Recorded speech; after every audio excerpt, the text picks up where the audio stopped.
Welcome all. आइए अब सीखते हैं हम हार्ड स्किल और सॉफ्ट स्किल का डिफरेंस। हार्ड स्किल्स किसे कहते हैं और सॉफ्ट स्किल किसे कहते हैं?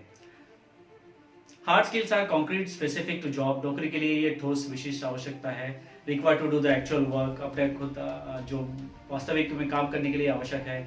एग्जाम्पल जैसे कोडिंग हो गया या तो ड्राइविंग हो गया। और the other hand soft skill का मतलब है इंटरपर्सनल और पीपल स्किल, जिसे इसे सॉफ्ट स्किल कहा जाता है। यूज इन एवरी जॉब, ये हर जॉब में इस्तेमाल किया जाता है, जैसे कि communication skills, team work, adaptability, हर जगह ये सॉफ्ट स्किल यूज किया जाता है। हार्ड स्किल्स सीखने के लिए आसान है। Hard skill can be learn through school, training और प्रीवियस वर्क एक्सपीरियंस, जैसे हम अपने अनुभव से भी सीख सकते हैं। सॉफ्ट स्किल थोड़े डिफिकल्ट होते हैं टू डेवलप करने के लिए। One need to practice over a period of time in the real work with others. एक दूसरे के साथ वास्तविक में कार्य करते हुए समय पर अभ्यास करने की आवश्यकता होती है इसमें। They come naturally to and some people they need to practise it. कुछ लोगों के लिए स्वाभाविक रूप से आते हैं सॉफ्ट स्किल और आसान रहता है उनके लिए, किसी किसी के लिए स्ट्रगल करना पड़ता है। जैसे hard skill, once you learn you have that possess the skills, तो आपके पास एक बार सीख लिया आपने तो आ गया आपके पास में। What about soft skill? आपने सीख लिया तो आपके पास आ गया? इस क्वेश्चन का उत्तर आप नीचे लिखिए कमेंट्स बॉक्स में। हार्ड स्किल थोड़ा इजी टू मेजर होता है, लाइक मापने में आसान होता है। Looking into education certificate, previous experience, हम इमीडिएटली बोल सकते हैं कि यस इसके पास स्किल सेट है। What about soft skill? Harder to evaluate, थोड़ा मूल्यांकन करने के लिए थोड़ा कठिन होता है। They can be communicated over cover letter और रिज्यूम और interview in the first few week of the job. ये जब सीवी हम सर्कुलेट करते हैं तो सीवी में ये सॉफ्ट स्किल भी लिखे जाते हैं ताकि वो सामने वाला समझ पाए, और सामने वाला जो इंटरव्यू लेने वाला है वो भी बार बार अलग अलग टाइप के क्वेश्चन पूछता है ताकि आपके सॉफ्ट स्किल उसमें से नजर आए। Competence and competencies are not the same. Competence refers to the range of skill which are satisfactorily performed, and competencies refer behavior adopted to a competent performer. Learning and development के भी तीन separate levels होते हैं, आइए उनको जानते हैं। ये तीन डिवाइड कर रहे हैं हम लोग नॉलेज, स्किल एंड कॉम्पिटेंस के बारे में।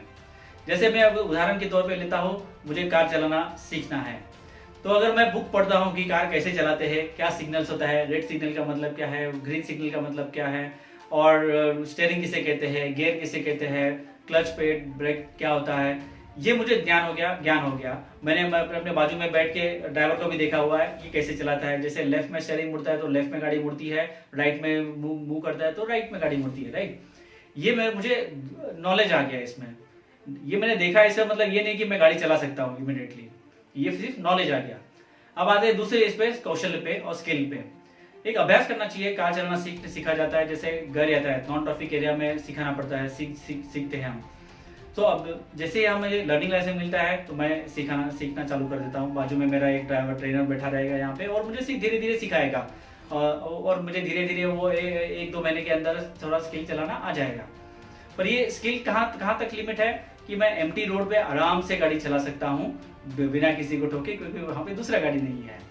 बट ये कॉम्पिटेंस किसे कहते हैं हम? जिसे योग्यता। और ये कॉम्पिटेंस किसे कहेंगे? क्या मैं अकेला गाड़ी चला सकता हूँ ट्रैफिक में, पूरी भीड़ में, तब इसे ये कॉम्पिटेंस कहा जाएगा कि यस ये एक व्यक्ति ट्रैफिक में गाड़ी चला सकता है आराम से, और मैं अगर ये स्किल का प्रदर्शन करूँ तो उसे मुझे कॉम्पिटेंस कहा जाएगा। डेफिनेशन के तौर पे हॉग ने एक डेफिनेशन दी है।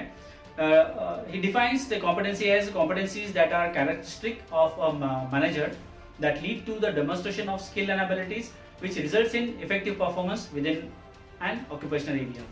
Competencies also embodies the capacity to transfer skills and ability from one area to another. अब इस डेफिनेशन को एनालिसिस थोड़ा करते हैं। Competencies are the characteristic of the manager. ये सही है। This goes along with our promise that the competency is a characteristic of a person. ये competency एक आदमी की characteristic होती है। Competencies lead to a demonstrated skill and abilities. Therefore, competencies must be demonstrated and hence must be observed. It must not be inferred or extrapolated. अगर मैं ऐसा बोलूँ कि मुझे फार्मूला 1 सीखा, अभी जस्ट मैंने लर्निंग सीखा हुआ है और मैं फार्मूला 1 चला रहा हूँ 120, 140, 150 स्पीड से, तो वो एक्स्ट्रापोलेट हो गया। ये स्किल की जरूरत नहीं है। अगर आपको ड्राइवर चाहिए तो ड्राइवर का मतलब वो ठीक ठाक गाड़ी चलाने वाला बंदा। फार्मूला 1 का ड्राइवर ये रेसिंग हो गया, ये अलग हो गया, तो एक्स्ट्रापोलेट नहीं करना है उसमें। Competencies must lead to effective performance. This means that the performance of a person with a competency must be significantly better than that of person without it. अगर मैं बोल रहा हूँ कॉम्पिटेंट ड्राइवर मैंने हायर किया हुआ है तो ट्रैफिक में आराम से चला के लेके जाएगा, और जो दूसरा होगा जो कॉम्पिटेंट नहीं है ड्राइवर, वो ब्रेक मार मार के और धीरे धीरे डर के चला के लेके जाएगा. Thus competency refers to a behavior differentiating success from merely doing a job.